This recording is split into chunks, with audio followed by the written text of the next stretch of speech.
This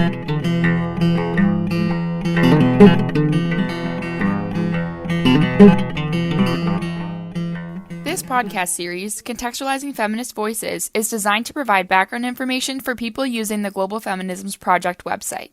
The podcast aimed to provide users with a well-informed perspective on interesting aspects of the interviews from a particular country. For each episode, one of the project staff interviews an expert on that country site. Welcome to this episode of Contextualizing Feminist Voices. My name is Kristin McGuire. In this episode, I am talking with Professor Jayati Lal, who was one of the site coordinators for India, and who will provide some perspective on the interviews with Indian feminists. Jayati, the first thing I want to ask you is if you could talk about one or two themes that come up in the interviews that users should pay close attention to, themes that are particularly important in India's women's movement scholarship or activism. One of the issues that emerges from the interviews is that there is a through line across generations and through different periods of activism on violence against women in India. And I'm using this more broad, expansive term to encompass forms of structural violence, such as those caused by the mass dispossession of land and dispersal of peasant and tribal communities by globalized neoliberal development policies. Gender-based violence, such as dowry killings, female feticide, female infanticide, and domestic violence, and also sexual violence, such as rape and other sexual assaults. Debates on the law and sexual violence have been central to the women's movement since the 1970s, when the campaign to support a tribal girl who was raped by policemen, which became known as the Mathura rape case, gained national prominence in the 1970s and is widely considered to be a turning point for the Indian women's movement, as it marked the beginning of coordinated national campaigns and activism. Flavia Agnes discusses this case in her interview.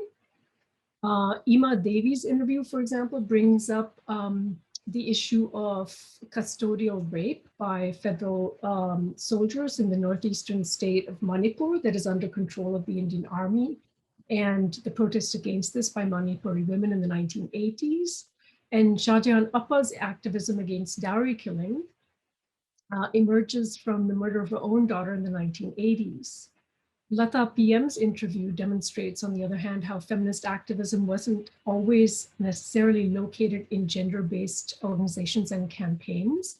An environmental activist who was then the convener of the National Alliance for People's Movements, which is an umbrella organization that emerged in the 1990s after the wave of violence and unrest following the 1992 of the Babri Masjid historic mosque. Lata has been vitally involved at the intersection of all these issues. So the rubric of violence against women encompasses many different issues, and importantly, significant debates about religious and caste identity and politics have often surfaced in this context. Scholarship and theorizing on the intertwining of sexual and structural violence, such as caste-based sexual violence and power rapes, has been an important aspect of this activism. And understanding this as a collectivized sexual violence perpetrated by communities, state agents, and caste groups targeted most particularly at Dalit and tribal women is key to resisting the framing of religious and caste-based violence as separate from sexual violence. So the identity politics and struggles of feminists around, for example, the Uniform Civil Code that Flavia Agnes brought up in her second interview was really productive because she has that sort of retrospective perspective in being able to extend the interviews, which ended in 2006, into a later period. She discusses the issues of identity politics that arose not only in the 1990s, but following that as well, with the rise of the religious Hindu right during the 1990s, the Gujarat pogrom in 2002, and the massacre of Muslims.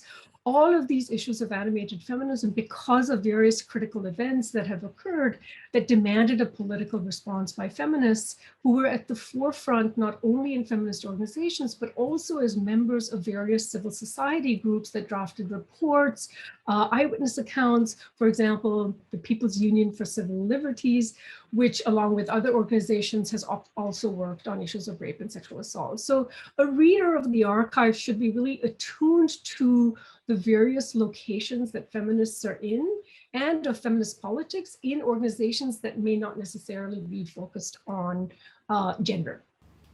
That's a helpful introduction. Thank you.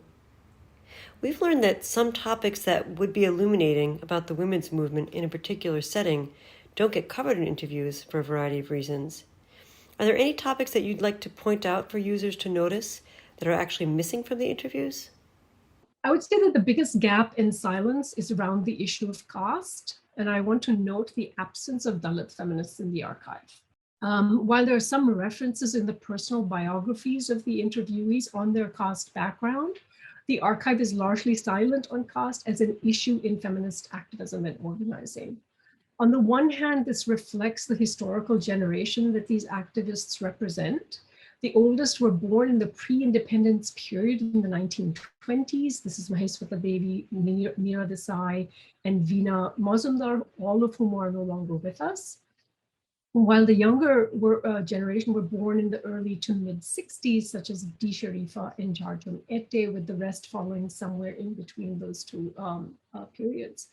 So we see this trend nationally in dominant accounts of Indian feminism, which is partially reflected among the interviewees of a much greater diversity in activist backgrounds from upper and middle class, Hindu, English speaking, and largely urban based in the first and second waves of feminism, to activists who are Muslim and Christian and from rural and working class and lower caste backgrounds who were active in the 1980s onwards in what's considered to be the third wave of Indian feminism.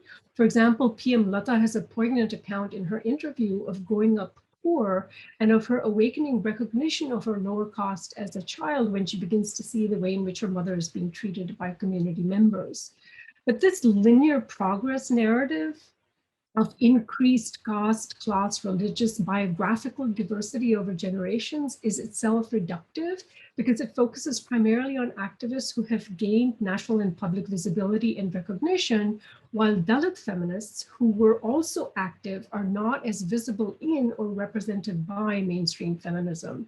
So I would stress that the interviews need to be read in this context, or they risk a celebratory retrospective account of feminism that erases the presence of minority feminisms from the very beginning of the first wave of feminists in the nationalist movement. On the other hand, and in addition to the historical erasure and exclusion of Dalit feminist voices, the absence of caste in the archive also reflects the historical moment when the interviews were recorded up until the mid-2000s. There has been an explosion in the public visibility of Dalit and other minority feminisms in the last 2 decades in reaction to the exclusion of Savarna or upper caste feminism. Democratization of feminism via blogs, electronic zines, and more recently social media has provided an important autonomous Dalit feminist cultural and political space for the self-representation of Dalit women's experiences, forms of knowledge production, and platforms for activism. But it's important to note that this recent, more public face of Dalit feminism is merely a more visible and radical feminist politics that was already present in earlier periods. Thank you very much. Thank you for listening to this episode of Contextualizing Feminist Voices, created by the Global Feminisms Project. The entire podcast team hopes it will help you understand and enjoy the materials on the website. If you like this episode, check out the other podcasts in this series, as well as materials about countries, teaching resources, and interviews.